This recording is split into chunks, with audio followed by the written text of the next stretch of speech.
Hello, everybody, and welcome to Arsenal X, Boss Rush's Xbox podcast. I am your host, Jesse Douglas, and I am here with Eddie V. How's it going, Ed? I'm excited to be here. We have taken a break and now Yeah, we are back. Me and you like literally haven't like really talk in a while. Wow. yeah. I know Well, that sounds a lot, but normally we'll be like on the phone or we'll be messaging and stuff. But I don't know, you've been busy, I've been busy, and we're just like, look, I guess it's a break time. Unknown break yeah, time I should say. yeah. So what happened last week is we didn't plan on having off, but my weekends lately have been very busy because we got like a lot of family stuff and just like a lot of stuff going on. So I've got I would normally work third shift, and so like I'm normally up all night, but lately I've been having to on the weekends go to bed early and then get up early so I can be up, at a regular time during the day to do stuff with family and stuff. And it was like that again this week. And it's been like that for the last couple of weekends. I've been sleeping essentially until Ed gets home from work. And then we would get up and record the show. But last week I fell asleep super early. I think it was like 5 o'clock in the afternoon Hmm. or even earlier than that. And I forgot to set an alarm, and so I woke up and it was like 1 o'clock in the morning or something like that. And I'm like, oh crap. Yeah, because I got home and I was just like, Jesse, I'm ready. And I'm just holding. Look, it kind of happened this Thursday also. I was getting ready and just waiting. And then I messaged this person, I won't say who. And they were just like, I thought we was recording. He's just like, you weren't there, weren't you? It's just, I was just like, no, I wasn't. He's just like, okay. And then he let me know what happened. So I was just like, Yeah, okay, that's fine. Um, yeah, so, yeah. but we are back. So that hopefully that won't that won't happen again. Like, because I was looking forward to that week too, recording, but I was just, yeah, I passed out and completely forgot to set an alarm. So And if you need your rest, take your break, get your rest on. yeah, Uh, like I tell people, we at Pop Block, like I give my co-host breaks and stuff, and be like, go ahead and take a break. Be able to spend time with your family, do what you need to do. Like me, yeah, I'm a single person, so I can host whenever I can host. And if there's yeah, an emergency, when you guys could take over for me and yeah, everything. yeah, But yeah, yeah. Yeah, I mean, and that's the thing is like with these shows we've kind of always tried to be pretty flexible so we can try to like do stuff on the like a lot of times we're doing stuff on the fly. Like in now moving forward, like I know, like I think next week it might end up being me and Corey doing the show because he's been wanting to come on again, and and like mhm. obviously he's like this is too late for him. So I don't know if we're gonna do it Saturday or what, but he just wanted to hop on for an episode or whatever, and then and I said, well, like we could. So when you're listening to the show, it's gonna be some mix of either me and Ed or me and Corey occasionally, or whatever, whenever, or if there's a weekend or something where it can work out where all three of us are on, that would Mhm. be even better. But so yeah, so there'll be little changes here and there. I would like to get like more people on here as well, like try to have three people, but it's so difficult. I know my friend Pat has said he wants to come on. It's just he's got to get like a microphone, and he's got to get a couple of things in order to be able to do it. And I said, well, don't worry about like spending too much, because if Right. if it's not something you're planning on, doing, but something that you want to have for other things down the road. I said that's fine, but don't spend too much money. And now like a webcam and stuff, you can get a decent one for pretty cheap. Yeah. And Yeah, and a lot of stuff that happened during the pandemic is coming back, like webcams and hmm mixers and microphones and stuff like that. A lot of yeah, that um is coming back because it was kind of hard to get a lot of that stuff. And yeah, with yeah, people being at home and everything, they were just like, well, we need to get this web camera for our Zooms and get these microphones and stuff like that. And hmm definitely with people who are streaming and everything, a lot of that now is coming back, like more restocks. There's still some things that are still problematic, but I think hmm once a lot mostly of places, appliances. yeah, but but I think once a lot of stuff opens back up during the summer and fall, I think we will start seeing more of a restock and everything. hmm We will see that demand will start going down because they have workers in there, and so they'll be able to handle the supply and Yeah, everything. It's gonna take a while, um, for a lot of stuff, even for like PlayStation and Xbox. We've been talking to definitely LeRon knows a lot about it, about the chips and stuff. yeah, The shortages and everything, but I think once production and stuff ramps up and you get more people in and everything, uh we'll probably be able to see more of it, which is a funny thing. And I know we'll get into like the housekeeping and stuff like that. Me and Cam, I think me and Cam, well, was talking about it. No, not Cam. I'm sorry. Me and one of my friends from Twitter, we were talking about um workers and everything. And there hmm was a thing about Chipotle that these people, they went on strike. They weren't coming into work, and so they had to close the store. And they told them why, because people were being underpaid. And it was kind of funny to me. And I'm not trying to make this political or anything, but a lot of stores, and whether it's retail, restaurants, big businesses, a lot of people are doing a lot of asking, for people to come and be hired, but like not enough people are going in and everything. And so or applying and everything. And it's kind of weird to be like all those people who yelled about that, you know, who yelled about uh immigrants and minorities and stuff are taking all the jobs. Now that there's a big hiring thing and immigrants and minorities are not taking the jobs, where are the people at who yelled all of this stuff? Why are they not applying and everything and trying to get American jobs back and stuff? Because yeah. if they feel like that all of these other people were taking American jobs, and I know this is an Xbox podcast, taking all of these jobs, like why are they not feeling it? Um, and everything. Like I think me and LeBron was talking about, like they're trying to still find engineers and Yeah, everything for these chip places. They're having a hard time finding them.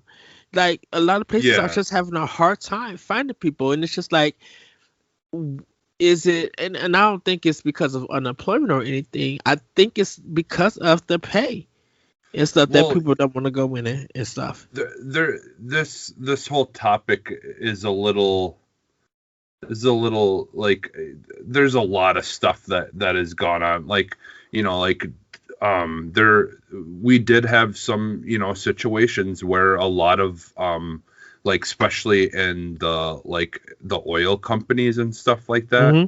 a lot of people got laid off because of when the demand for oil and for gas and gasoline and all that stuff, petroleum, dropped.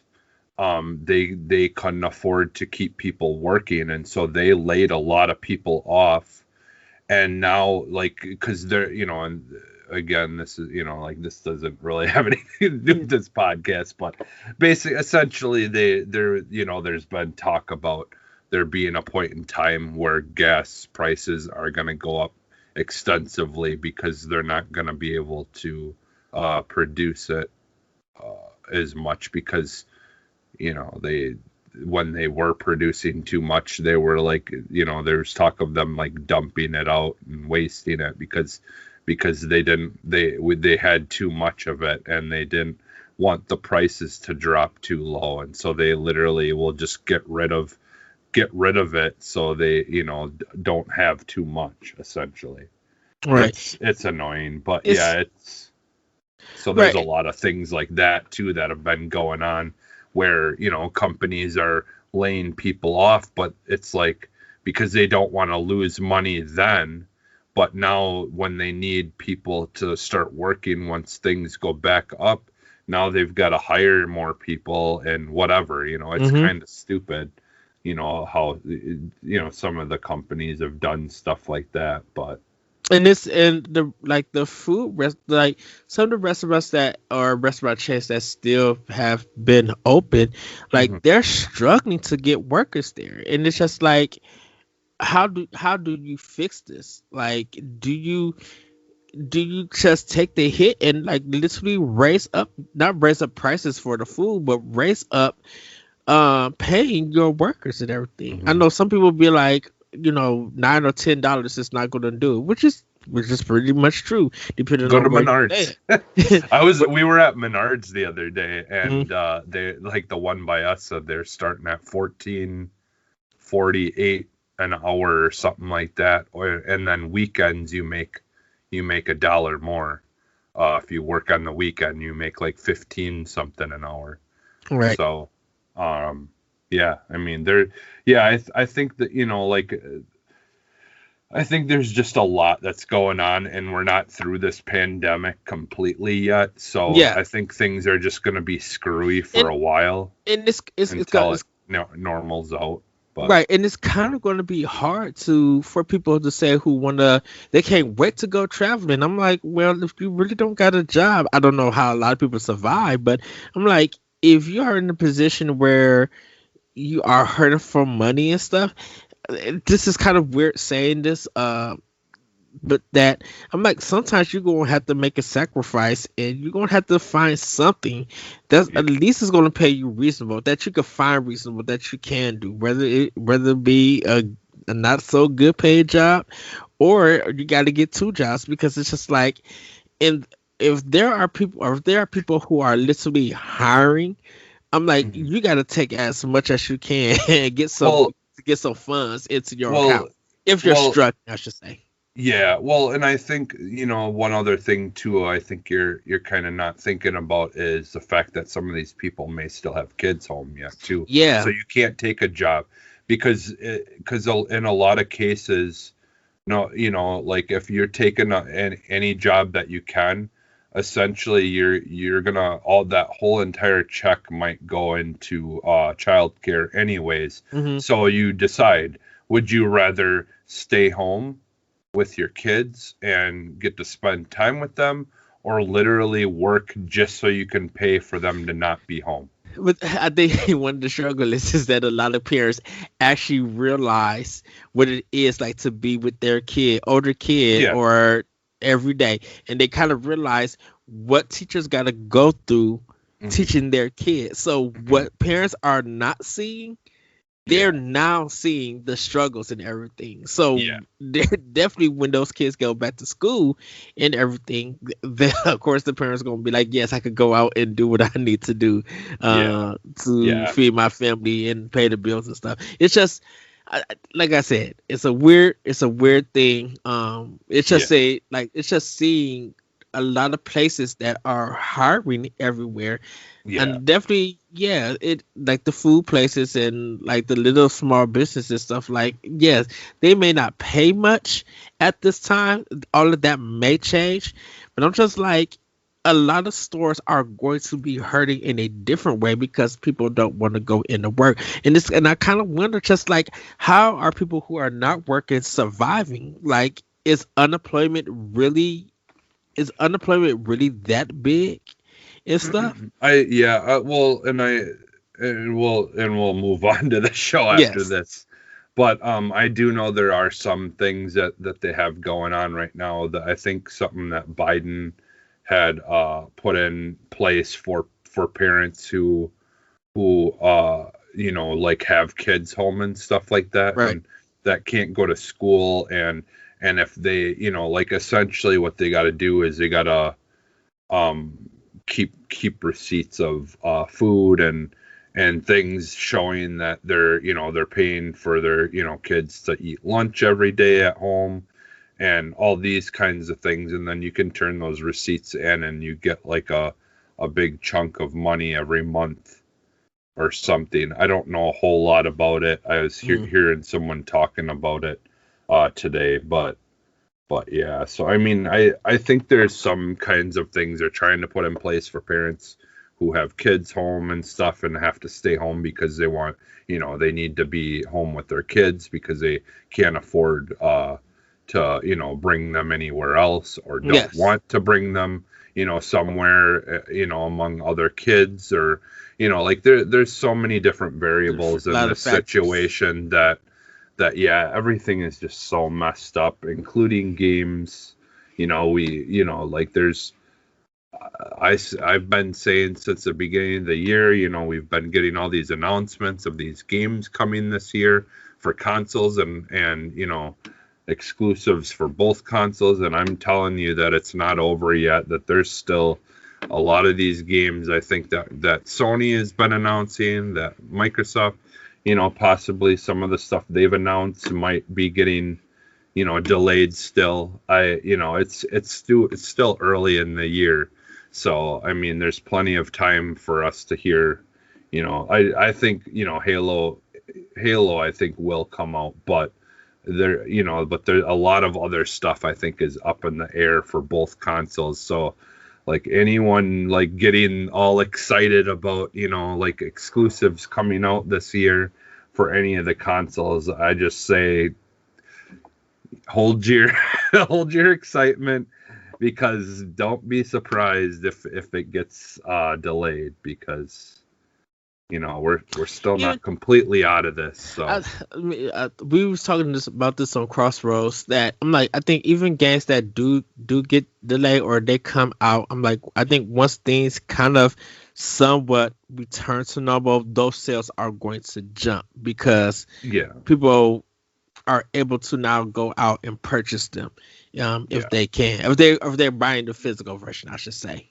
yeah, Um, yeah. I yeah, I'm sure we'll see some changes and stuff, but ultimately, I think like at the same time, though, I think there are a lot of the chances of people buying games and stuff more it would be now when they're at home and not working. Some people aren't still going back to work and, having, trying to do stuff still in the house and, or, a lot of people in California and stuff who still don't want to go out and do things and, so I don't know. Yeah, well, it's one of those things where there'll be an anomaly and that we'll be able to go back and look at and stuff from like from a distance and kind of look at how things happen and what happened, and I'm sure it will mhm. be part of the part of history moving forward where there'll be talk about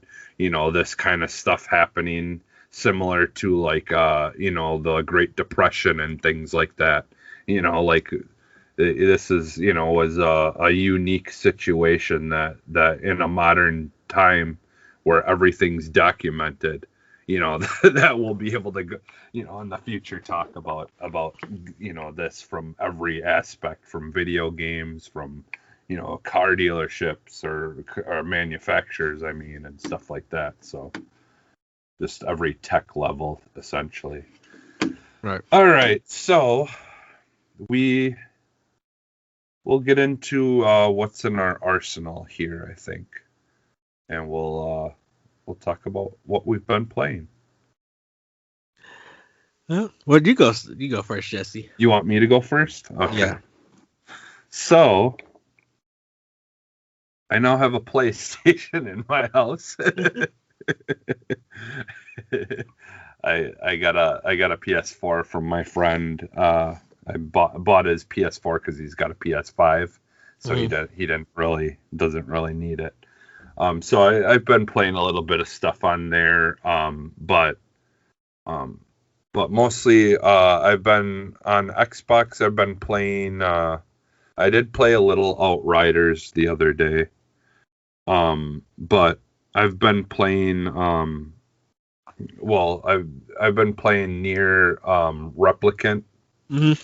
and I've been enjoying that game for the most part. I I wish that they could have tooled out the loading screens because there's a lot of loading screens even for I mean, luckily with the new consoles, the loading screen only lasts like a couple of seconds. Yeah. But it's still really super annoying when they want you to exit a building and then it's a loading screen and then you go somewhere and then you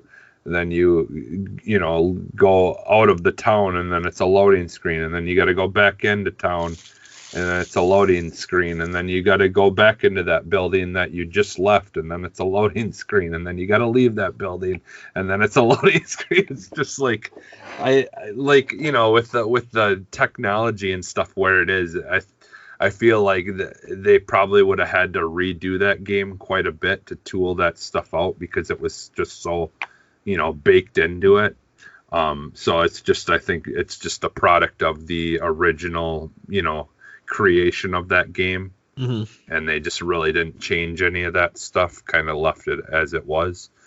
But like overall, like I really like that game. I really love the that first boss fight when you're releasing the book, Yeah. the book that helps you.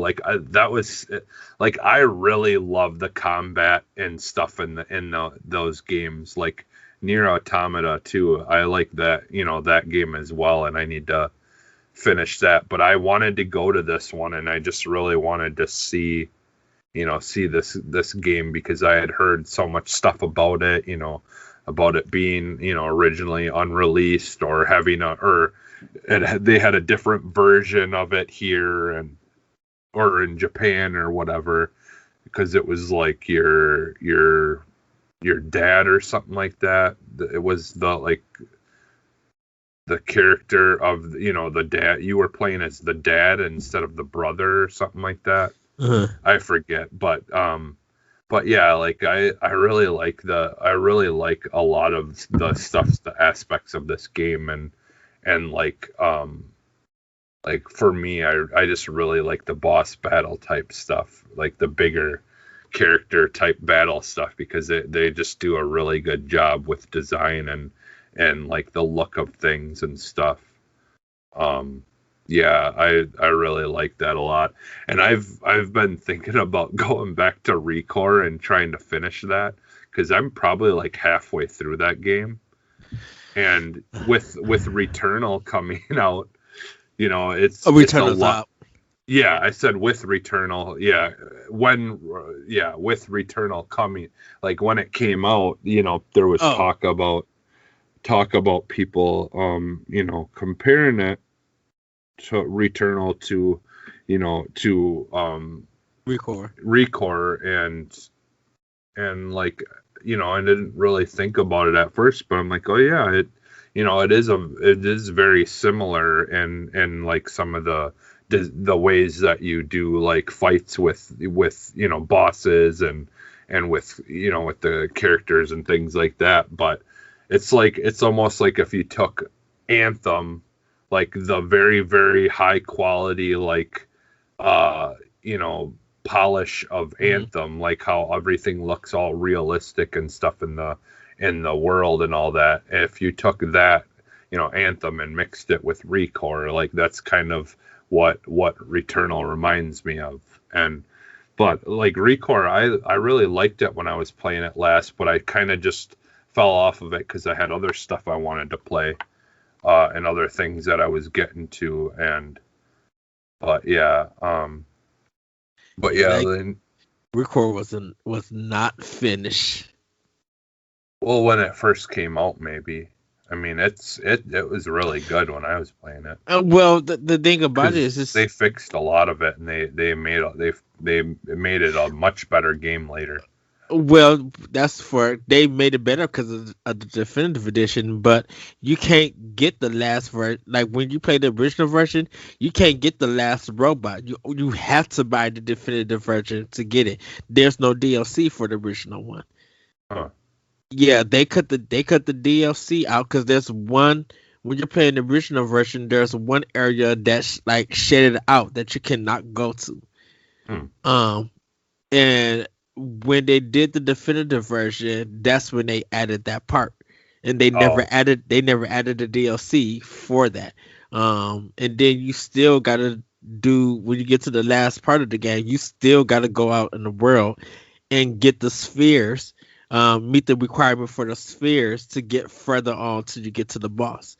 And if you yeah. don't have it, you gotta go back and get it. And it was just it, like I said, it wasn't finished when the game came out, but the design is just the backtracking design just really messed up the flow of the game of Recore.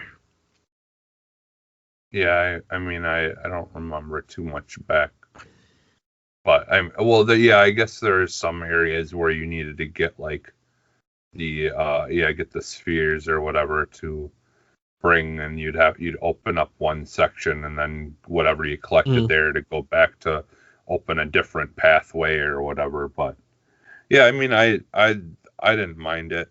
Um, I mean, I did. I stopped at the end of the game. I got to the final part, where I had to go back and collect spheres and stuff, and it was just like I gotta do so much to get it, and then I get to the next level and I gotta still collect more spheres to open that part up. And I think you gotta do it like around 3 or 4 times, and it was just like you might as well just stay out in the world and collect all the spheres in the game till you get to the end part of the end till you get to that final version, or not final yeah, version, final part of the game, so you yeah, can actually just like skip it and do it. But there's so much that you have to go through and do, like and then it's not so much a grind, but it's just like it feels like chores, and it's tiresome chores that you got to yeah, do all of this because they don't warn you or anything for it. Like it would have been fine that you collect spheres, you get to the end portion, and you just fight the final boss, and that's the end of the game. But they yeah, put that portion back. They put that portion in to make the game longer, and yeah. it's just like you had a great flow with this game, but this section, this flexion messes up that flow of the game. Yeah, So when the a lot definitive of version games, came out, a oh, lot go of ahead. games do that. Like they stick a whole bunch of busy work into it just to make it longer, and it's No, never, and like there's been, I've seen some people talking uh recently because um Resident Evil Village, which is another game I played a little bit of. I played a couple hours of that. mm, People were saying that it's not super long for the sake of being long, which is good. And like and I've talked about this before, that honestly, like if I pay $60 for, or $70 now, or whatever, for a game, I'm fine with like maybe 13 or 14 hours tops of content. Um, like in my opinion, a lot of the times anything past 10 hours is just unnecessary. but Like that's because there's that becomes the question of, is it unnecessary because it's a single player or a story driven narrative game, or yeah, is it because the thing about it is just like why is that unnecessary? But if you play something like Call of Duty, or you play something like Fortnite, um anything past that long time limit that you play just for that one particular game is acceptable. Even though well, even though the connection is because different. it's yeah, it's ever changing. It's never the same exact thing every time. It's mostly about spending that time with the game. I think I'm trying to not argue. I think it's probably what I'm trying to connect in, Yeah, where where anything, because a lot of people, they've been talking about paying price for the length of a game and stuff, difficulty, whatever that may be. It would be up to that person, but it's always kind of funny that people say that they don't want long single player games, but you're spent that same length that you playing in the game, you'll spend in uh, just using Destiny for example. I always get on Destiny or the Division. Yeah. You're doing this grind, this repetitive stuff, and you're spending the same time in that game that you would do in a single player game. Even though you're making more progress in a single player game than you are in, let's say, like the Destiny or the Division. You're grinding to get something, and you're doing Mhm. repetitive stuff and everything. And so it's like people complain about it. Not saying that you complain about it. No. There's some people who have opinions about single player games, but they never say nothing about multiplayer games. You know. Well, I think the thing is too is it's like you're talking about completely different people. Like Mhm. the people who mostly care about multiplayer and stuff like that. Like I mean, like that's more of a lot of times it's more of a social thing Yeah. versus, like when it comes to playing a single player game though, I I want to be able to, and about well, I mean, if you want to think about it this way, I mean, like for me, a video game, a single player video game should last about as long as a season of a TV show. And a lot of TV shows now are like maxing out at about 10 episodes. 1 hour, On the 1 hour, service kind of yeah, show. Yeah. one hour an episode. Maybe a 2 hour finale episode. So that's 10, 11 hours only. So so So if you look at it oh that no way, oh go ahead because yeah. So if you look at it that way, if you're playing a single player game and the whole entire storyline ends in 12, 13 hours, that's about as long as watching a whole entire season of a TV show. so And why then So why do games like that with the end? I guess the end goals are different for each game. yeah. And I know we're gonna get back to it. We always get into these kind of Yeah. like topics and stuff. Why is it an end game for a single player narrative game gets this kind of opinion and this logic, but never multiplayer stuff? So, because the thing Well, about but it is, because the thing about it is that we okay, a 13-hour game, okay, that's for one difficulty. Can you say the yeah, same? Can you add that same kind of length if you change the difficulty? Because the difficulty in a yeah, multiplayer game never changes. It just yeah, depends on who you're going against. yeah, Where if you're playing a single player game and you're trying to do achievements and trophies and collectibles and stuff, that may add longer to the game. But yeah, like, do you think that it should equal out to if you're playing the same amount of time in a multiplayer game or a looter shooter or whatever kind of yeah, game that has a lift that doesn't get any complaints? Should it be the same that what I need to run through to get my full experience of this game to equal as the other stuff that I play? I should run through easy. I should run through the normal. I should run through the hardest difficulty. And like if they got yeah, maniac or whatever the stuff is, I should run through that. And that should equal the same thing that I'm running through as a multiplayer game. Because yeah, the thing about it is that, well, you playing for 13 hours where you play 13 hours in a multiplayer game and more and stuff, yeah. and a lot of people don't give that complaint. Yeah, but again, those are two separate. Those Yeah, are those are two separate. separate Like things. Yeah. there's yeah, because like like multiplayer game, you're the only reason you continue to play that Hmm. is to challenge yourself as far as trying to get better at something. and And I and and I mean it's similar to and that if you play a story, game, like, upping the difficulty, but you're still going against a computer. That sense But of, but your challenge is different. So yeah, your skill yeah, set is different. Because if you're playing on a certain difficulty, let's just go with normal. If you're playing on a certain difficulty with normal, you only have a set skill set where the AI could change in another thing. You might get more blocking, you might get mhm, more dodging. yeah, You might be like, okay, this weapon that I usually use it is not doing that same amount of effect. Where yeah, people would spend hours and hours and hours replaying the same thing in Destiny to get some armor piece and would never complain about it. But if you was doing the same thing in a multiplayer game, they would be like, okay, I can't do this. This has become a little bit too repetitive and stuff. yeah. The Well, connection, I yes, think and the I connection think is the weird, thing yes.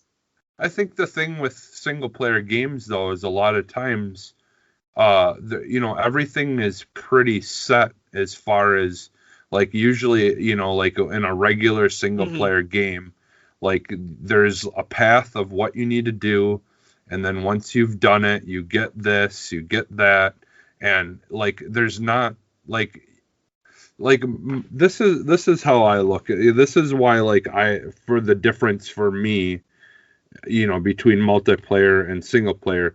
Like a single player game, like, you know, I wanna be able to just finish the story in a a nice amount of time. It doesn't, like, not super long, just because I want to be able to have that experience and then move on to a new experience sooner Hmm. than having to put way too much time into one game before I can go to anything else. And that's part of what my problem with me not finishing games a lot of time is, because I lose interest, or I lose my attention span sometimes on games will fade away, and I kind of want to do something else, and then I'll come back to a game and finish it a lot of the times. So, like, for me, like, when a game is a little bit shorter, it's much easier for me to digest and experience in a shorter amount of time, and I'm more likely to stick with it Hmm. if it's a shorter, What? like, not, I just don't like when everything gets all convoluted, because you're trying Hmm. to remember over 60, 70 hours of stuff that you did. Now, who was this person, or like, there's a lot, like, if there's too much going on, it just kind of jumbles everything, and it can lose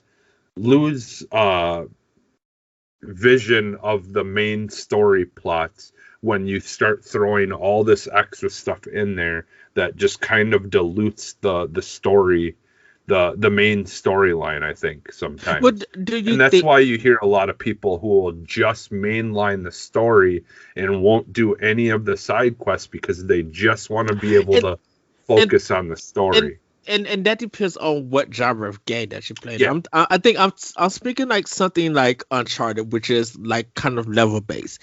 For Yeah. example, I'm just using Uncharted. Or Uh, I won't even use Uncharted. I'll use Quantum Break. Quantum Break for for what it offers and everything.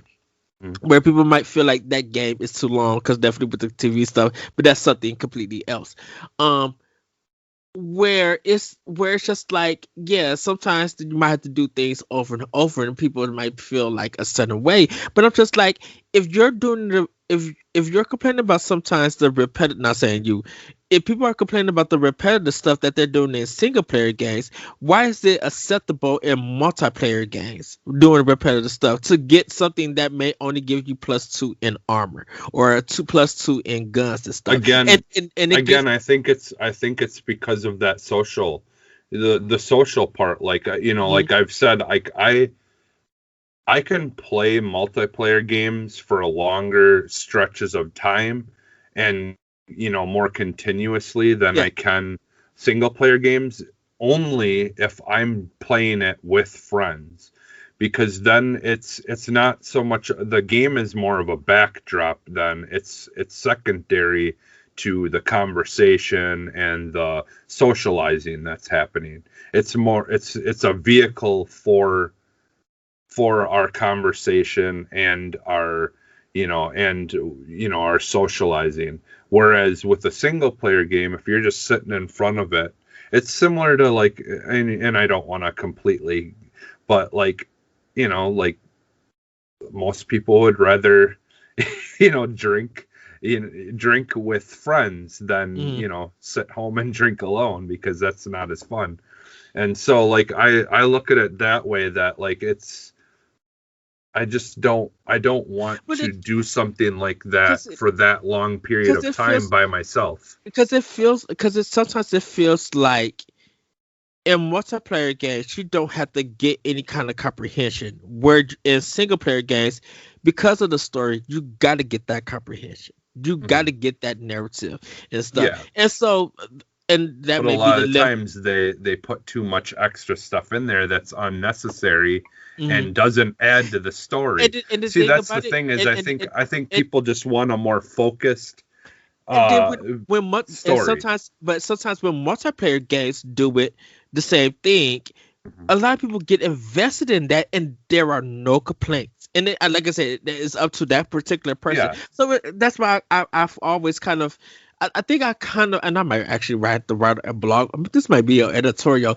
Why when it comes to time in games, one has the complaints and the other one gets overlooked? Because I feel like this: if you're able to spend 8 or 10 hours or even 40 hours in a multiplayer game per week, you should be able to do that in a role-playing game that offers this, that it is single player. It doesn't have no social things. But if you are invested in 40 hours a week in a multiplayer game over and over again, you should be able to do that in Final Fantasy, Persona, The Legend of Zelda. You should be able to do the same thing. And this is more of a time investment than getting anything out of the game. Well, yeah, and that's, and that's fine. That, like, obviously those games do exist, but people like me who don't want to have to do that are just not going to play it. They're, like, you're going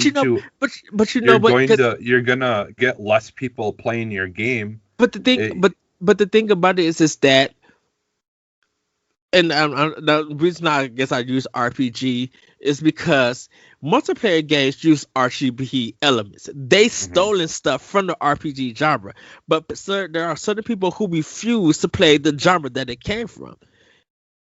And I know this is a time thing that goes into something else. And it's just like, but if you're that's why I say, if you're spending the time in a game that this element was stolen from, you should be able to go in and play that element that it came from, because you're doing almost the same thing.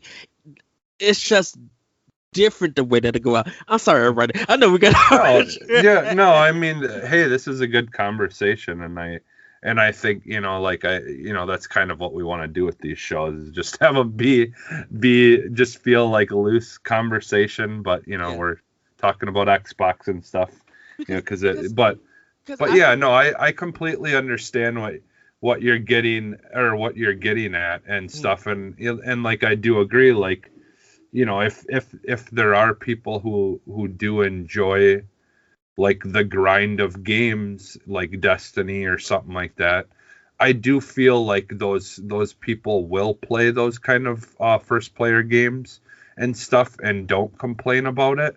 But I think it's what you get is, if you get certain people who maybe aren't used to playing games that are super grindy, and then you get to a game that everyone's talking about and they really want to be, and really want to like and want to play, but it just does too much of that stuff for them that they don't. I think that's more the thing is, like, like, when it comes to multiplayer games, like, usually what you're getting into, right?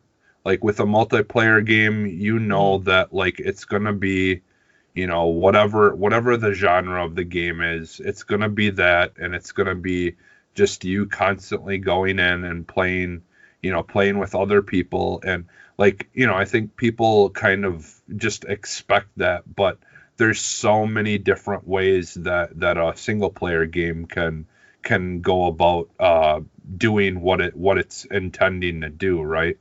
And you're not always gonna know just by looking at a game, at a single player game, Yes. what kind of time that's gonna entail to finish it, and how much grind there's gonna be in it. And like, I think it's just, we don't hear people complain about multiplayer games too much, because either a lot of people just don't care about multiplayer games, and so we won't hear anything from them because they don't care. And then two, the people who do play multiplayer games, they know what they're getting into, every time. It's always the same. It's just, and like I said, a lot of times it's more of a social thing, and so the game doesn't really matter what they're playing. I mean, if obviously you want to have fun doing whatever you're doing, but you're more worried about the social interactions you're having. And I think that's why when it comes to and then we'll get back to what we've been playing. The last thing I'll say is I think that's what, when it comes to game of the year and stuff, that it's kind of hard nowadays to put a looter shooter on the list than a single player game, because I literally feel that there should be two game of the year lists now. Anything that's a continuation of a game, that should have its own game of the year list. None of those games should be on in anything that is single player. Among Us does not belong on a single player game of the year. It needs to be on something else, because the thing about it is that it's unfair to combine them, and every year you're nominating or you're giving that particular game the same thing just because they got some new content. I feel like, to me personally, that's unfair, where there's all these other experiences that people should go out and try, but they don't, because they stick to that other game. And so I completely, and a lot of people might disagree with me, but I feel like if you're going to do game of the year lists, separate them. Don't have anything that you've been playing for years needs to be on a whole nother list. If we're gonna do a certain type of game of the year, it needs to be 30 some games that is single player that you have played. It should be brand new, or it should be something in your backlog that you literally got to, and it's literally single player. It has a ending. It has a beginning, a middle, and an end, or maybe a cliffhanger or a DLC or whatever that is the game or something. Anything that's been out for years that is still going, just because it got new content, does not to be on the list. Put that on a different game of the year. Yeah, and that that are just, I think that's kind of like where our ongoing games award, like best ongoing game, and there should be award thing is fine, like, right. I think like whatever games came out that year should be the only thing. And I agree, but we've personally, for Boss Rush and stuff, we've had to do things like so differently, and honestly, it's never really been. I don't really like calling what we do a game of the year, even because to me it's more of a celebration for us of gaming. It is we want to talk about the games that have come out that year and stuff, right. but at the same time we don't get to as many games, and I think that's and like I said, we're gonna get back to the day, and that's why I feel like when you do a game of the year, when you know that you got to do a game of the year list, you should at least play 4 games in different genres. Whether you complete them or not, you should be able to play 4 games, and out of those 4, maybe 2 or 3 should be on part of your nomination. Because it feels kind of weird that someone would say something about what you've been playing, or there's a big discussion when they haven't experienced enough games to play. and I'm not trying to make this about me or anything, but it's Mhm. just like if I've owned 3 consoles and I played about 20 games per console, I have a choice of 60 games that I may have loved, or I may be like, okay, I'm not feeling it, but it really did something, and I give my reason. No one Mhm. should be able to say, why did you choose that game? I'm like, because I played it. If I play 60 games, it shouldn't. I'm not saying it shouldn't go against what you put in play, but I feel like if I play 60 games, you should at least play Mhm. or 10, because you Mhm. have 12 months to play games and stuff. Mhm. Regardless of what time that you have, if you spend enough time that could be played on other games, playing one particular game, that's kind of be like, you know what? I like the fact that he or she made that choice and they got to experience because they have enough Mhm. reason to say why they played that game. Mhm. Yeah, no, I completely get it. I mean, and yeah, there's a lot of stuff that goes on. I mean, you hear about, reviews being written after they've only played like a quarter of the game or Right. whatever, stuff like that. But all right, yeah, so back to what we've been playing. Hey, I like I said, yeah, I played Village and I'm enjoying it. It definitely does remind me a lot of Resident Evil 4. The beginning part is very similar. Um, is it in but chapters or is it just like connected? Everything is connected. I don't know because I like I said I'm only a couple of hours in, so I'm honestly just getting really getting into the beginning of it because um yeah, like I just got to the part of where you kind of meet the woman that that everyone is obsessed with. Yeah. But yeah, like I just got to the part of where you see her and her daughters and all that stuff. Um, but oh man, that game is it's good, but man, is it brutal? It's so violent and gory. But Yeah. I I, I'm enjoying it though so far. I'm enjoying it a lot. It's uh it's definitely different though. So okay. so what Well, what have you been playing? so Monster Hunter Rise, Dread, Near Replicant. I actually started up Resident Evil 6 on Xbox. You're Uh, not the only one. I don't know why. For some reason, people have been like going back to that one. I've never got a chance to play. I bought Oh, it. okay. I bought it when it was on a good sale, which is weird because I have like half of the Resident Evil series on my PS4 and part of it on Xbox One, and I'm Mhm. kind of tempted to buy it on Switch and stuff. Um, Yeah. and just because 6, I beat 5. I skipped 6 because they said it wasn't good, and then I jumped to 7, and I still haven't got 8 yet. So I do have remake 2 and 3, which I need to. I think I'm just gonna sit down and like really go through those games. Yeah. Um, I know we just had that the conversation. I am um I did the first part with Leon and the other person.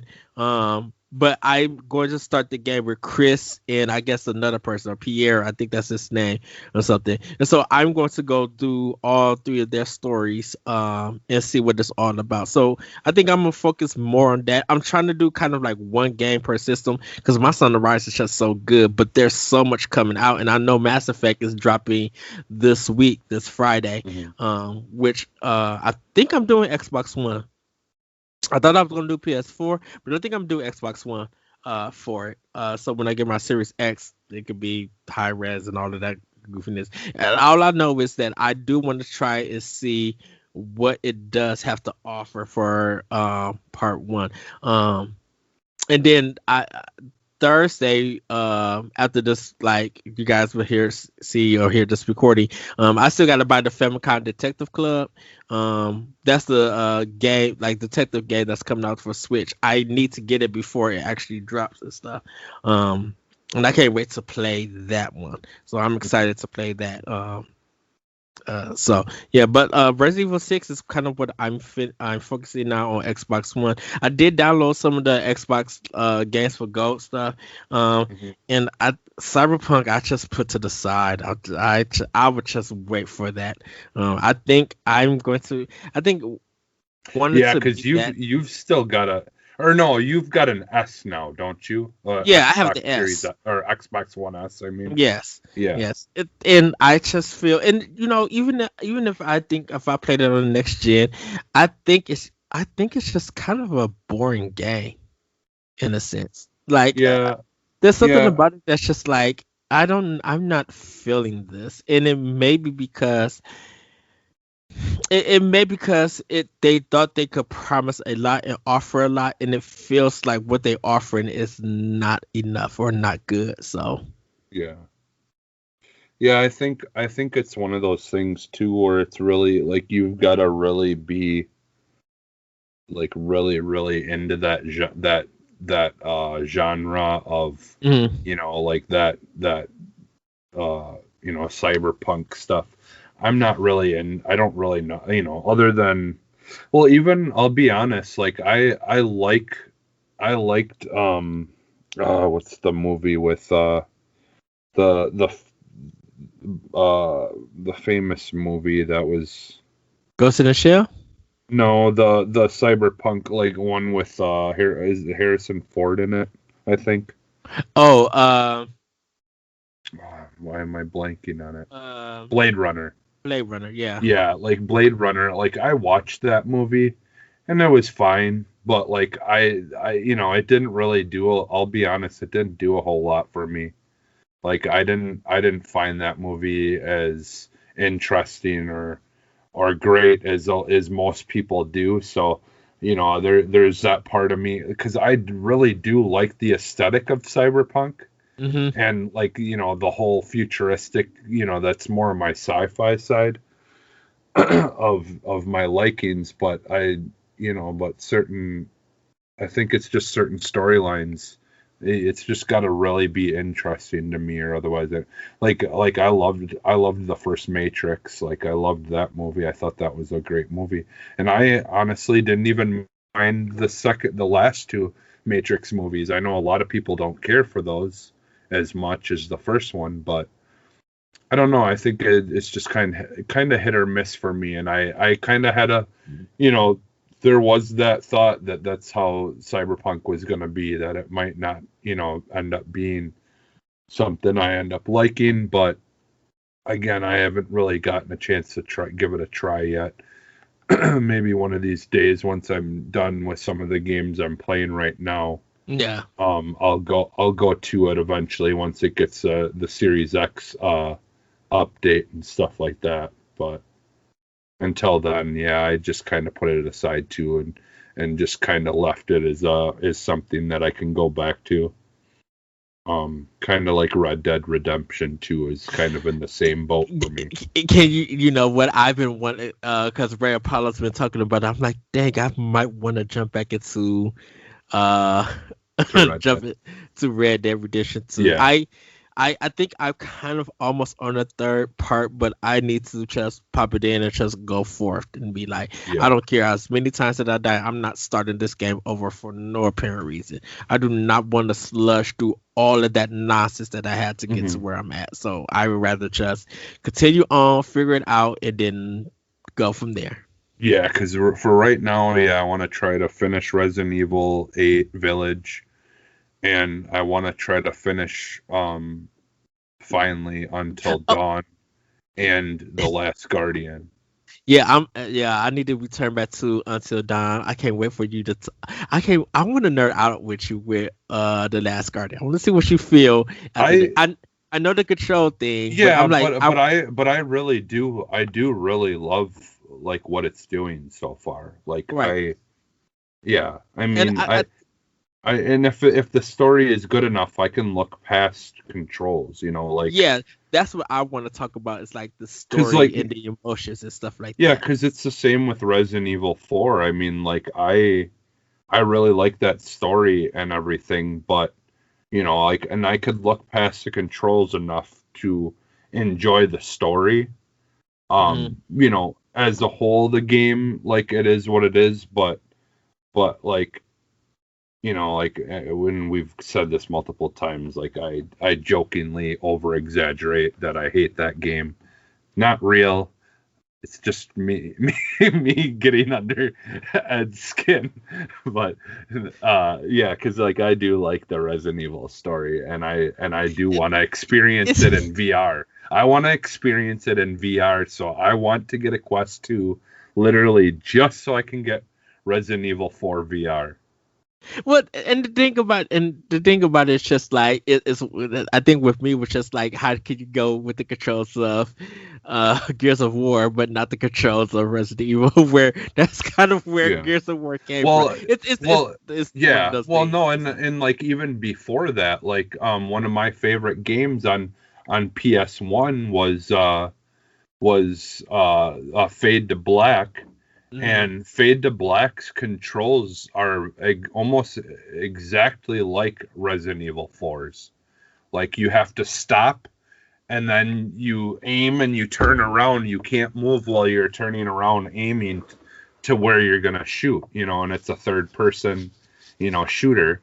Mhm. Um Fade to Black, and you know, and that came out like a long time ago. It's like one of the first 3D shooters. I feel Yeah. like, you know, like around when Resident Evil and stuff came out. But Yeah, and we're gonna get into news. My yeah. last thing is I'm actually playing Metroid on Oh, Switch okay. Online because I've never Okay. got to beat all of Metroid Yeah, and Super everything. Metroid or whatever, No, the first or one, just the regular one. the Oh, okay. NES Yeah. one. So I'm Okay. making my way through that. Thank God for this rewind, this rewind feature because this game is challenging. But Yeah. I am definitely enjoyed it. Nice. Nice. All right. Yeah, let's get into the Arsa news, or the Arsenal news. So okay, so the first thing that we have here is, and this is pretty cool. So a lot of people had trouble with Outriders, and their inventories getting wiped, and you know, there's just been multiple issues with, well, honestly, a few big games this year have been having some issues. But yeah, Outriders, they've fixed the inventory wipe stuff, and yeah, and I believe that they're working on that, and that's, you know, releasing that and stuff. And so they're, I believe they're actually like giving. I think they might be here. Why is it not opening? Thought I read that they're like literally giving people stuff to make up for it. Yeah. Okay, yeah, restored. Okay, so it says Outriders Rocky launch will have their inventory restored over the next day or so. So anything that you lost in the wipe, and it says up to 20 legendary items will be restored to player inventories, provided they lost a legendary item between launch and April 20th. Players have been split into three categories. A, B, and C players in Group A have already had their inventories restored, and that includes all items regardless of rarity that were equipped at the time of the inventory wipe.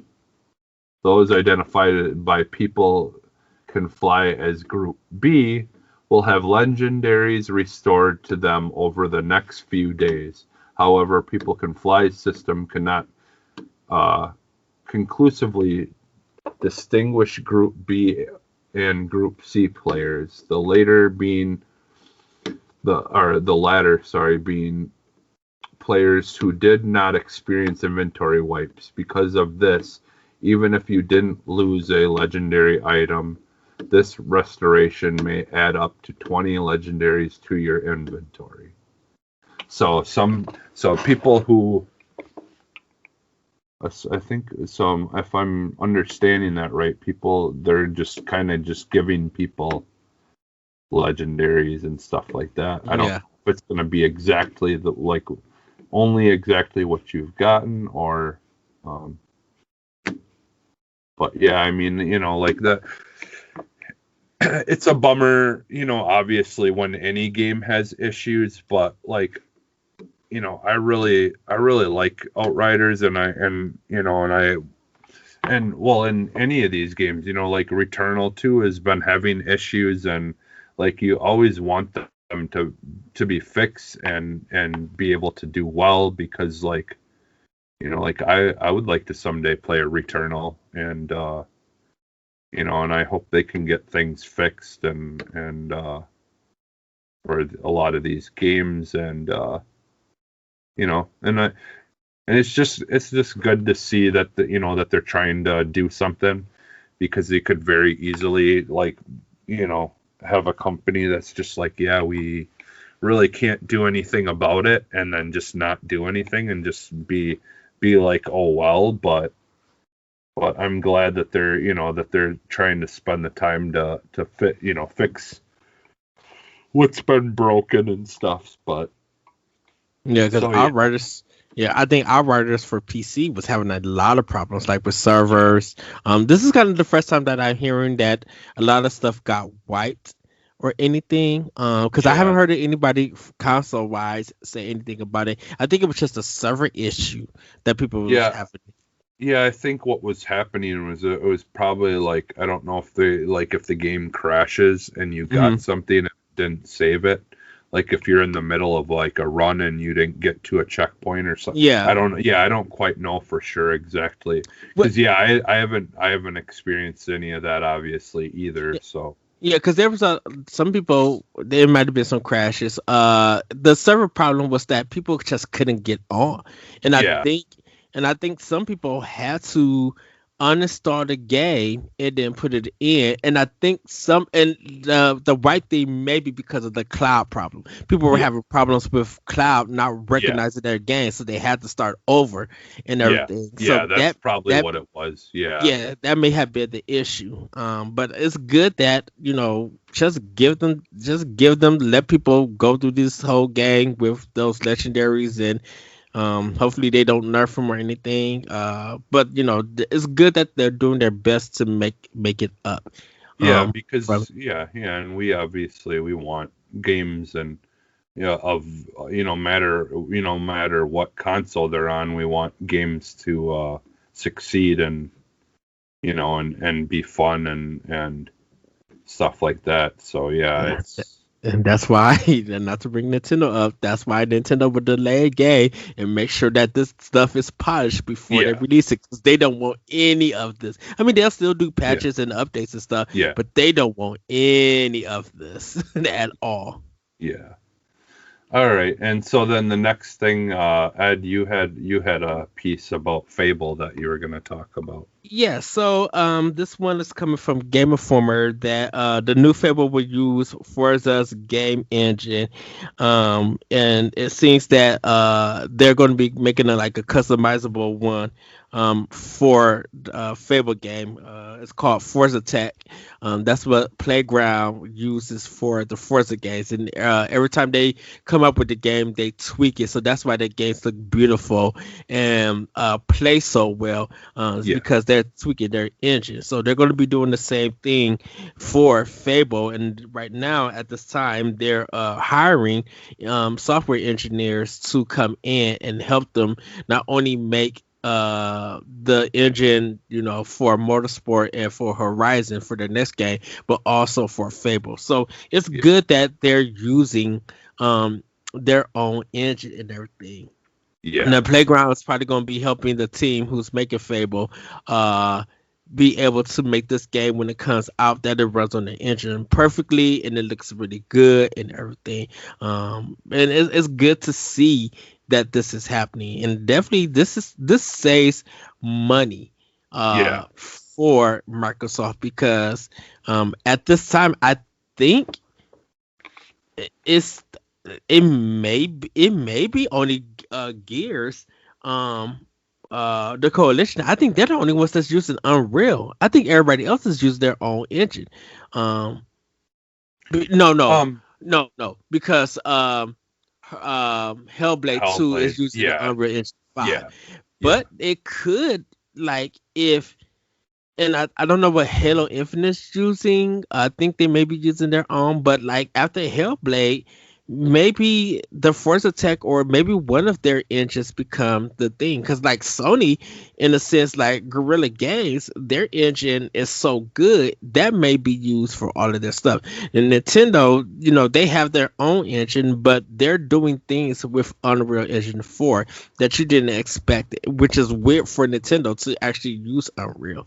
yeah, So we'll see what happens in the future. Maybe Microsoft will have some games that use Unreal Engine 5, depending on the developer, and there may be some games, studios at Microsoft that may use their own engine. So, but it's good yeah, to see what Fable could look like, and Forza Horizon 4 still looks beautiful, dude.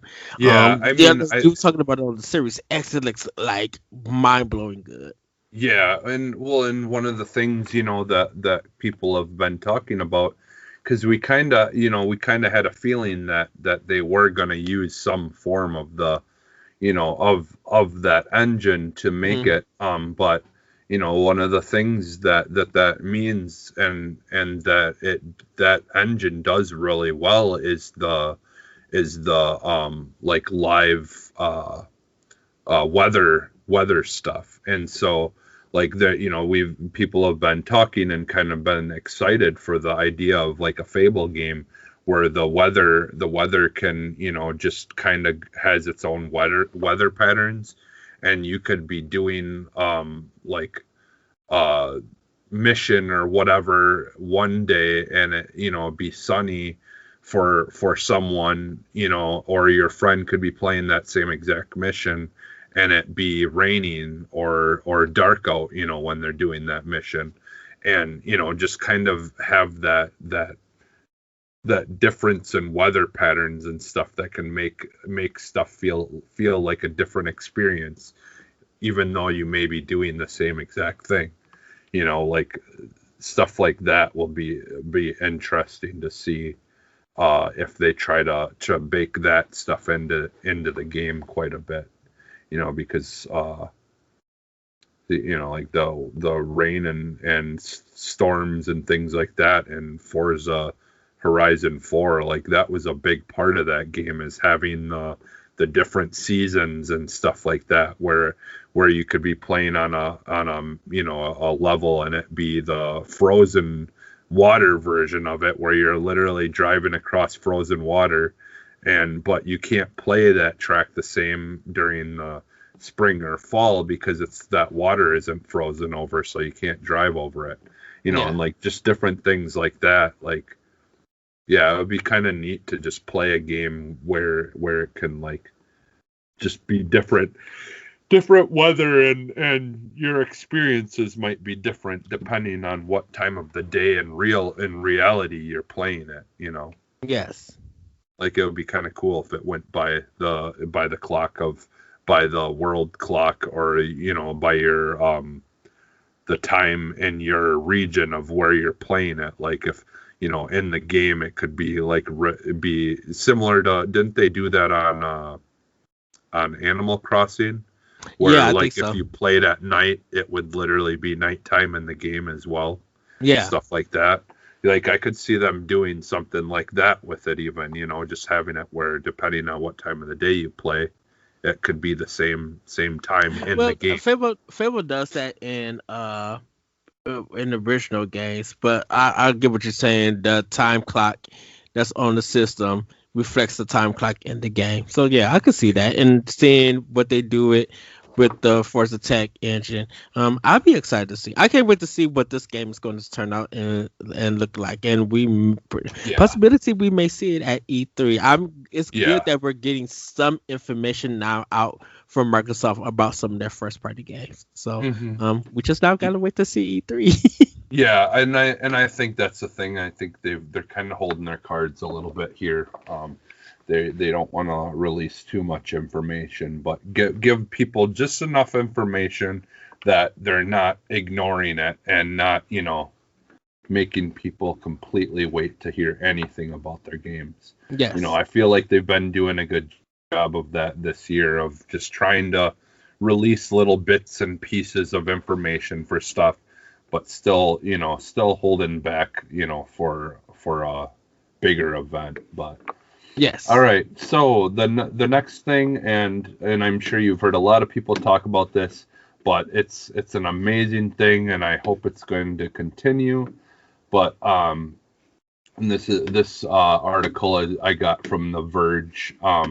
But Microsoft added FPS boosts for 74 more games on Xbox Series X and S.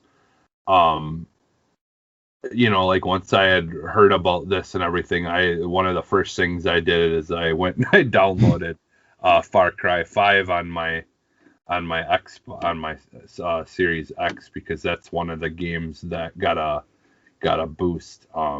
So instead of it running at 30, it runs at 60 frames per second in in your 4K resolutions and stuff like that. Mm-hmm. But you can also up it to 120 frames per second. All these games as well. Yeah, and some of them are like Assassin's Creed Unity, Deus Ex, Mankind Divided, Wasteland 3, and then Far Cry 5. All games moving to 60 frames per second. It's just really cool. I think also the update comes weeks after Microsoft, added the FPS boost for 13 EA games. Now, and remember, like, this is all internal. Like, Microsoft is putting in all the work to do this. Like, they're the ones, like, fixing or, like, making these boosts happen. It has nothing to do with the actual, the companies Developers who made the games. This is because of some of the tech that's in the new Xboxes, that they're able to do a lot of this without having to mess around with coding and stuff like that. And so it's pretty interesting, and I could see them like doing more and more, kind of like when we were getting back, like the getting games added to the to the service that the backlog or the backwards compatibility. Backwards compatibility stuff. Like, I could see this being a continuous thing, because they've got a whole group of people tech people who are just focused on these kinds of things. So you pretty much don't have no choice at this time. You gotta get the stuff out, because you don't have any games dedicated exclusively to Series X or S. I mean, Series X. Well, and they S. do, but they're getting finished. Right, and the thing about it is to keep people to understand why they made the purchase for the system. Is not for future proofing, games that's going to be coming to the system or anything. But you want to keep people like really experiencing and playing that system. Keep people in your ecosystem. So at this moment want it in time, to be the best experience that you can get. Now, and experience games that have came out already and new games. I really don't want to go there, so I won't say that much. I think it's a good thing that they're doing this. I just, I guess it gets people to actually check out some of their past games and everything. But yeah. Well, and it just gives people an opportunity who, games that they loved last generation or prior, like if they want to be able to play a better version of that without having to fork out a whole nother $60 for a remastered version like we see many times, it's just essentially a little bit of an upgraded version of it, and then they end up charging you for a whole brand new game again. Mm. And it's like, whereas they're just saying, hey, you remember you bought that game? Well, now you can play it and it's going to look better, it's going to run better, and we're not charging you anything, for that experience to get upgraded. If you get our, if you get our The new performance console. is better. Yeah, everything about it ends up, running and looking better, and they're not charging you, anything for it. It's just Microsoft doing it to try to make the experience on the new But consoles. and that's why I said making people feel like they are getting something out of their system, because like right Yeah, now, yeah, like right now, you really don't need a Series X or S. Only reason for new experiences, new games that's coming out for the system, because there's not really anything dedicated yet until later on where more games will well, roll out. yeah, With I mean, Hellblade, they've Fable, had, Forza, yeah, like a lot of the first party stuff and more the third party, like actually yeah, making for it and everything. It's yeah, just and like that's right for now both. there's a Yeah, right and now, that's for both consoles. Like in yeah, both consoles. consoles, yeah. Yeah. to So to yeah, I fill mean, the right to fill the gap with this fill to fill up this gap or fill this void, putting out these updated patches and boost performance for these old games would keep people playing, coming back to the system, turning on and playing yeah, instead of it collecting dust. Actually, me and Crossroads, once again talking about Crossroads, I think we talked about this off air before we recorded, where I kind of was saying that, you know, if we didn't have the pandemic, I think Series X and PlayStation 5 would be rolling like Nintendo was rolling in 2017 with the Switch. How they had a big major game coming out almost every month. yeah, But I think because of the stuff that's happening, they had to push a lot of that back. But I think that probably would have been happening to these systems and stuff. yeah, yeah. I think I think that it dampened their progression, Mm. their forward progress quite a bit, and it wrecked a lot of plans, I'm sure, but yeah, I mean, at the same time, like honestly, I feel like a lot of people have been buying, and I didn't really add that too much in here, but like, the Microsoft had released sales and things like that, and their gaming revenue for Microsoft and all that, their sales and stuff had went up like 200%. That including like, sales of consoles and stuff like that. Hmm. But I think the thing is a lot of people, it's Microsoft's Game Pass and stuff like that is getting into a lot of the mind share. And right now, like, yeah, you can literally buy an older Xbox or whatever and still play a lot of the great stuff that's coming out, Yeah. and still, have a lot of great stuff in Game Pass that you may have missed. Like, that's the thing, is there is a lot of people online that I've, over the last year even, that have been buying Xboxes, like, because they, the Game Pass stuff, and like being able to have like services that they feel like, they're actually getting their money's worth out of, with Game Pass and stuff like that. And so it's, that's been bringing a lot of people in. So honestly, it doesn't surprise me that their sales and stuff are up.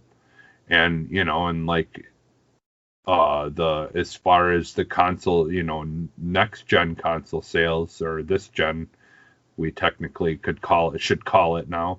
Like, like both them and Sony are both like, can't keep, consoles in stock, because they're being bought the second that they're available. So Hmm. both consoles right now, like, it's hard to tell, but they're both selling really well. And and there's, definitely a lot of demand for both of them, a lot of people trying to get both of them. Where Nintendo's just dominated regardless. you know. Yeah, but they've also been out, way longer. That's we'll see how things go when the Switch Pro comes out, but like they might have to wait though. They might have to wait with the Switch Pro until because I mean, if there's still going to be a lot of people who are going to be trying to get PlayStation 5s and Xboxes, and there's a lot of people who are going to buy that over the Switch at first, because they want to be able to get that premium, like next gen like experience. But like I said, I'm just like, at this time, next gen is having its problems because there's like nothing dedicated yet. Yeah. And you can say the same thing with Nintendo with a lot of their ports, but I'm like, they do got some new IPs and stuff out there. So I think Nintendo has such a mixture of bag right now for the Switch, where Microsoft and PlayStation, Microsoft and Sony, they're still gearing up and they're going to be ready to go. If it doesn't happen at the end of this year, definitely by next year. I think all three will be ready to go stuff. Yeah, I think a lot of it is a lot of the beginning of this is going to start at the end of this year. Yeah, but it's really within the next year or so that things are really going to ramp up. But it's just a matter of them trying to get back onto, everyone trying to get back into their routine and on their feet. Yes. And like you said, like people need to still be opening back up for manufacturing and stuff like that, and and things, and people like potentially here going back to offices and stuff to work on video games, because like unless you're used to working, like one of the things that Nintendo has always been really, really good at is working as a team, in the same in the same rooms and all that kind of stuff.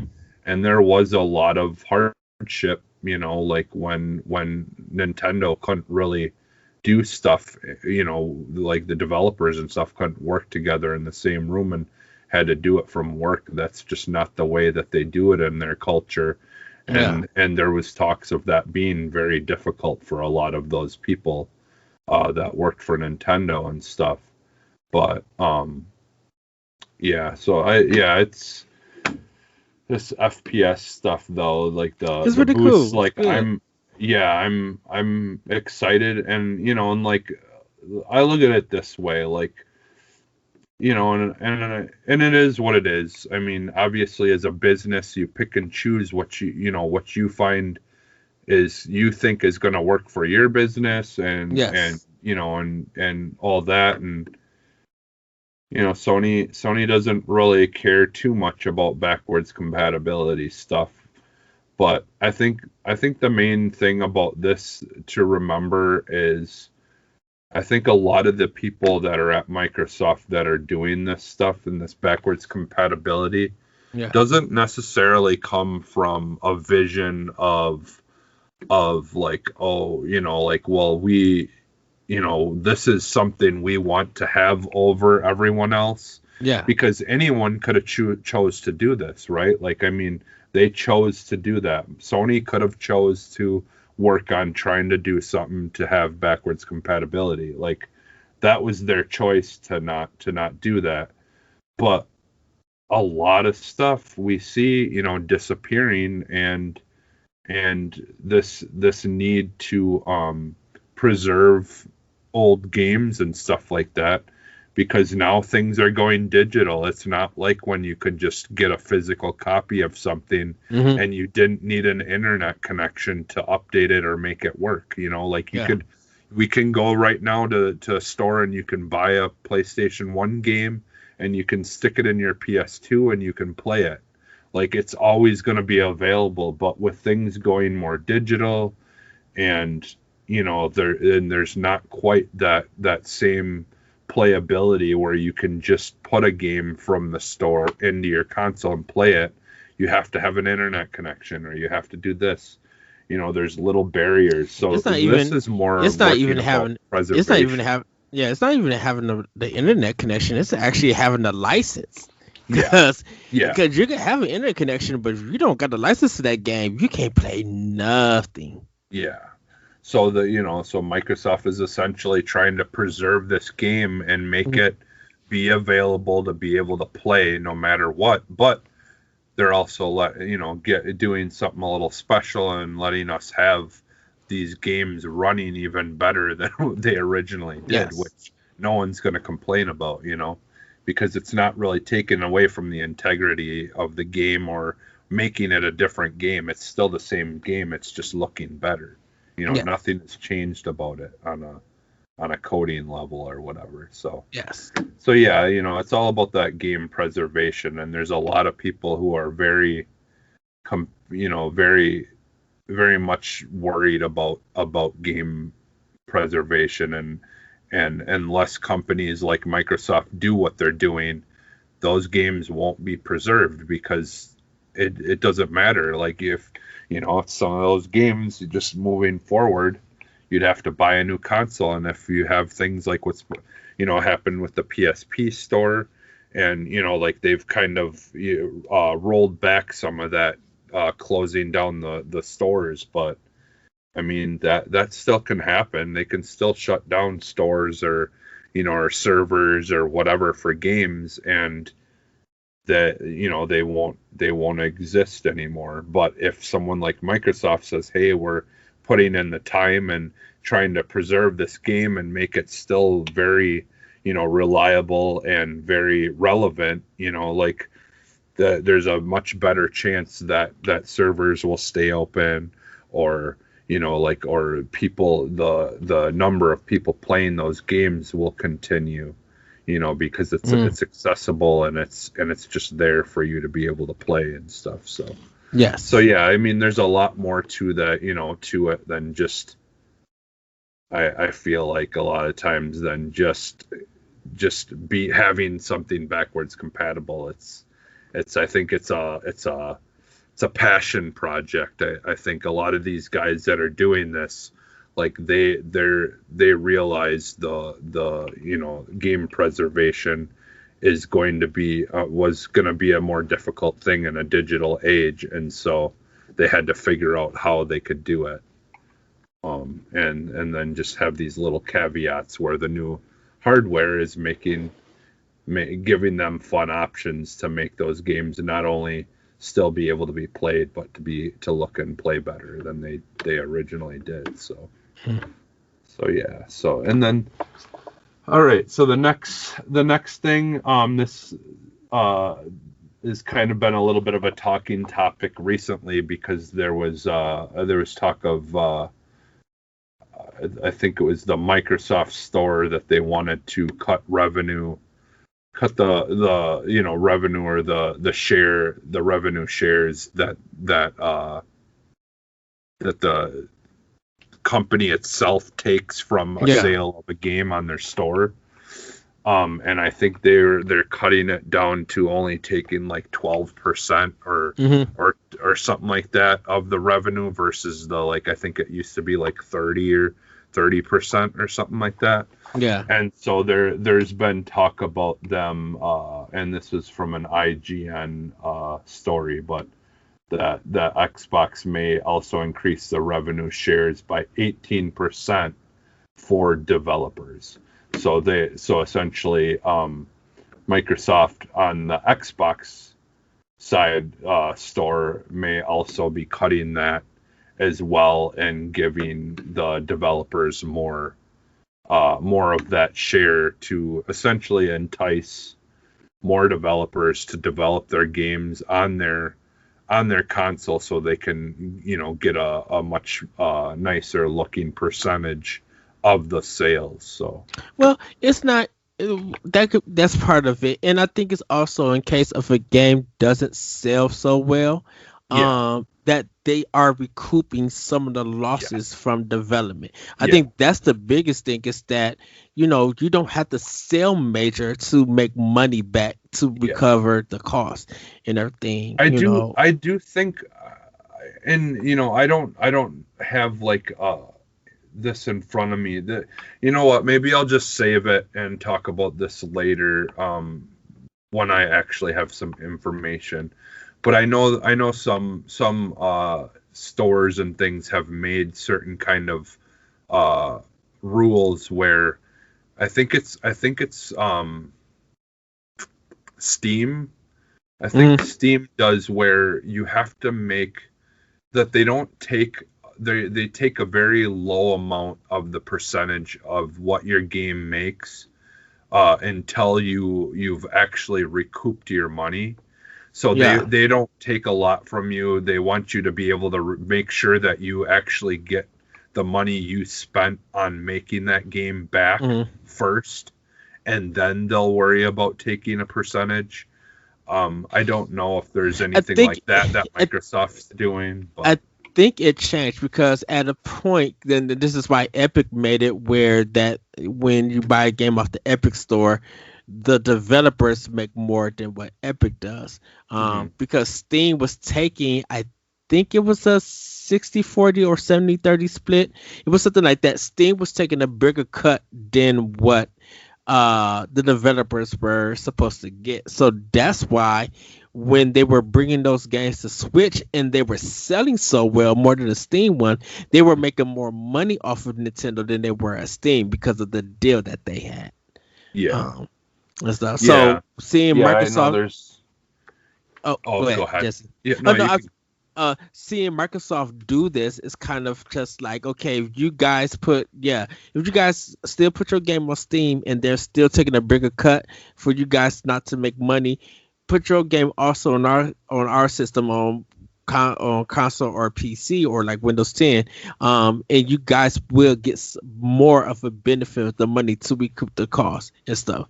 Then we'll get our money no matter what, but we'll make sure that you guys are satisfied first. That way, you are still able to put out games. Yeah, and this honestly, this only makes sense with kind of the way that Microsoft has been going about things lately. Like there was, I had also read too about some documents that had shown like where. There was people talking around, like Microsoft had already been talking about the free-to-play games being free-to-play without, Xbox Live Gold and stuff like that for a while. They're kind of in a process where there's so many things that they're trying to work on. They're trying to, work through the pandemic and make sure that their, games and stuff are getting out. They're trying to work on, like getting their services, promoted properly and making sure everything's running on that end. So it's like, I feel like this is, like some of the things that have probably been in the process and something they've been wanting to do. Yes. In the changing of this ship that they've been, having to kind of redirect for quite a few years now. That they're, that slowly these things are rolling out in this more positive, side of Microsoft and Xbox that we're kind of, have been seeing here, where they're trying to do right by everyone. Yeah. Make sure that they're making their money and stuff, and taking care of those developers. Yeah, just making sure that they're taking honestly care of everyone who's stuck with them, Yes. Like, and new people who do want to come in, who maybe, had a bad experience in the old Xbox during like 360 and era and stuff like that, where they just, like they felt like they've been wronged. And I feel like the new Microsoft is just trying to get it across to them that they have changed and they're trying to do right by everyone, and these are just slowly things that are rolling out to, try to prove that they're changing their ways, Like we said, Phil Spencer has been making some good business moves, and he really I think, like I said, he's really been helping Microsoft lead the ship with Series X or just the Xbox brand in Yeah, general. Like he's really doing a lot, and and not saying he deserves praise, but he deserves props for it, and he deserves respect. And yeah, seeing that he is really working hard to make sure that the Xbox brand um is for everybody, is like really yeah. I giving mean, you the quality. yeah, and I mean, like it's I like his hustle. I can't knock you his hustle. well, this is the thing. Yeah, it was all fun and games, there for a while with, it's been a long time that the console wars was a thing. Hmm. But like, more and more people just don't really like that negativity and stuff that comes with the whole console war stuff, and why, like, like people should just be able to play what they want, when they want, how they want, Yes. and like that's another thing too, is like, there was that story about the that leaked of the because of some of the stuff that was going on where they Microsoft had did an internal review of The Last of Us, and they had a whole review written up for The Last of Us and talked about it and how it was like such an untouchable, like, amazing game. And but they did say, yeah, like the shooting and the mechanics and stuff like that weren't as good, as they Yes. would have liked, but they really praised the game and said that it was like a masterpiece, and all this and that, and like, and which doesn't surprise me now. Like you see whenever Microsoft comes out and does stuff, whether it be Phil Spencer or whoever. When what a lot of times lately we see them come out and they'll say, like, like when they list the big achievements in the world, they're more than happy to celebrate what Nintendo has done, and their achievements, and what they'll voice Sony and their achievements that they've done.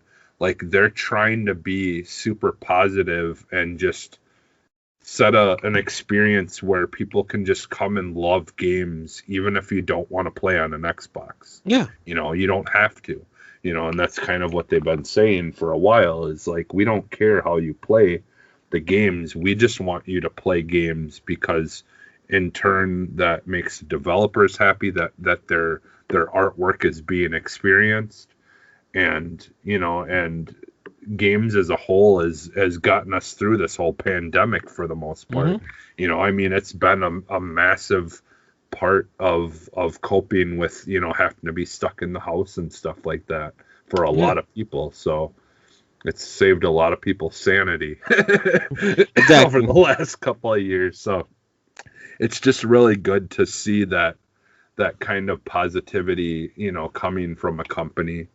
Like, yeah, I'm sure some of it is all uh corporate speak and stuff like that, but I do think that a lot of the stuff that Phil Spencer talks about, and a lot of those guys that are running the Xbox stuff, like, that they genuinely do actually respect and care about the things that they're doing, because otherwise why would you have that job?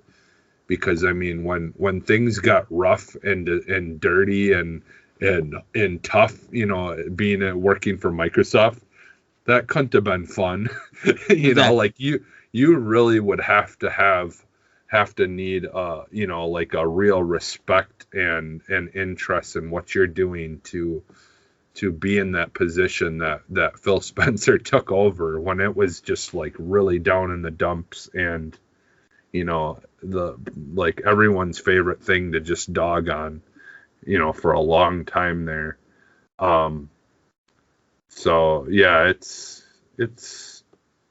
just really good to see, things changing overall. I mean, all the companies, like, slowly things are changing, and that's always how things happen, though. It always is a slow change, but the progress that we can see, like, I'm really looking forward to this generation of Yes. gaming. We've already got a lot of great things that are coming out right now in this month, still some other good games that are coming out, like Biomutant comes out yet, later this month, and there's just a lot of good stuff to look forward to this year still, but I can't wait for E3. I don't know about you, but I'm just I can't wait any longer. I just want to hear about stuff. We're all waiting for E3. Yeah. I feel like some of us have probably been ready for a couple of months already, but yeah. So we gotta, and speaking of that, we've got to kind of, we'll probably internally here, we're gonna talk about, whether we're gonna try to communicate and plan one whole week where every show that week will be talking about their E3 stuff and stuff like that, getting closer. So then when you guys consume, if you decide to consume our content for all of our different shows that week, it'll be like an E3 week is how I would like to envision it. Hopefully we can make that work where it's like this week is, E3 prediction weeks on all the shows. So if you want to go over to Crossroads and see what, what they're talking about and what their predictions are for E3, and you can go over that week. And, I don't know for sure how everything's going to work, but I wanted to see if we can try to figure something like that out. We're getting things ready. We're getting things ready and planned. So just keep telling you to check boshbushgames.com and for more info.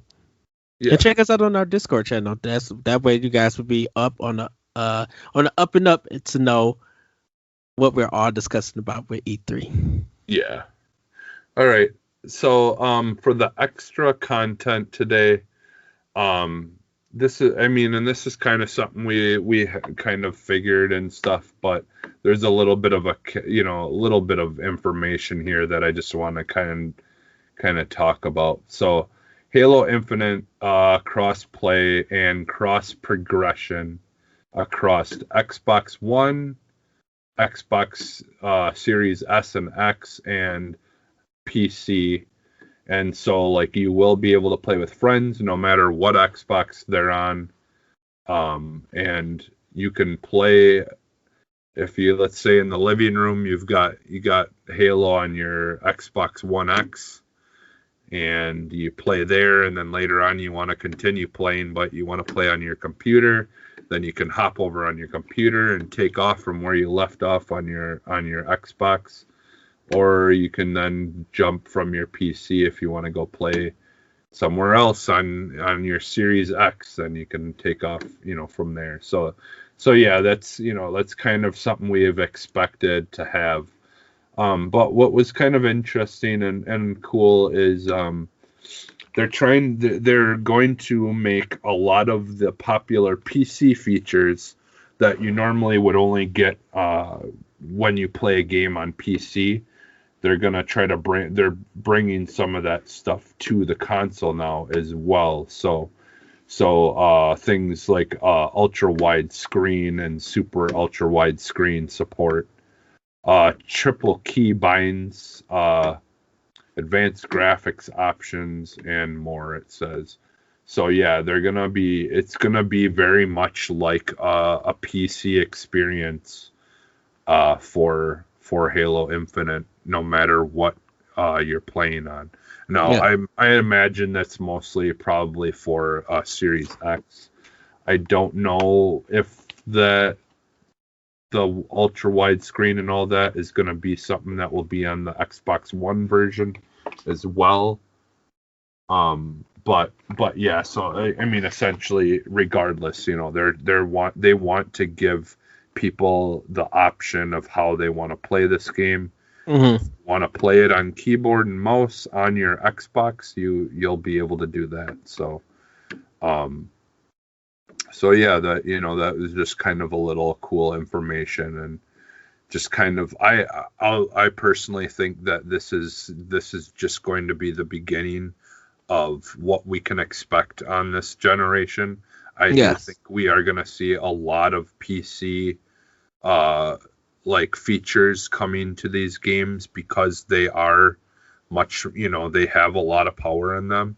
Yes, I mean they're, the power is outdated by the new graphics cards, but still, I mean the power and the stuff that's inside these new consoles is still pretty powerful, and and still a lot of PCs and stuff have been using some of this tech, and there's a lot to be experienced yet from what's inside these consoles. There's still a lot that they really haven't even used yet that's built inside. So yeah, it's gonna be, I think it's just gonna be a fun generation. I think we're gonna have a lot of fun things to look forward to. And I truly do hope that Xbox and Sony can throw punches, like as far as sales and stuff go, like just be right neck and neck with things, trying to constantly compete, because ultimately that makes things better. So yes.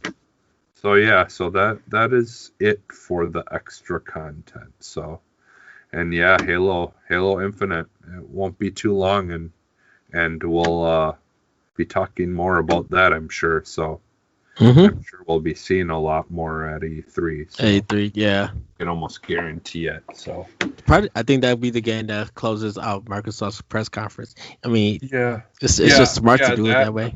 I think Hellblade. Oh, bless you. I think Hellblade's gonna be a very big feature as well at E3.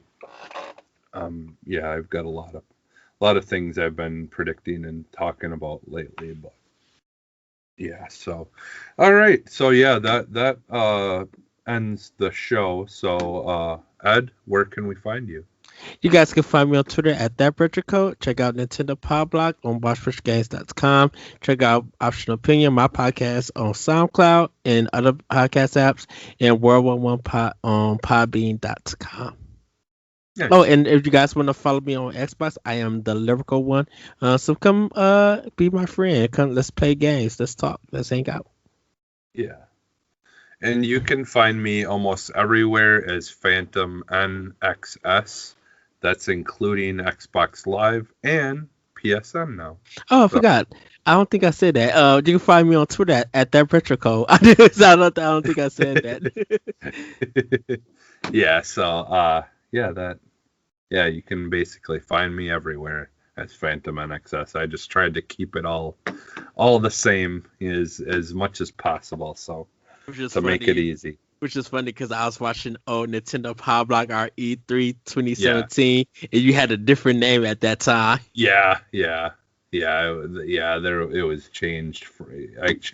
I've changed mine a couple of times, and I've even changed my screen name for Xbox a couple of times. So I probably like 4 times now. So, but yeah. All right. Well, let's throw up the X, because we're about to exit. You guys have a good weekend. Bye, everybody.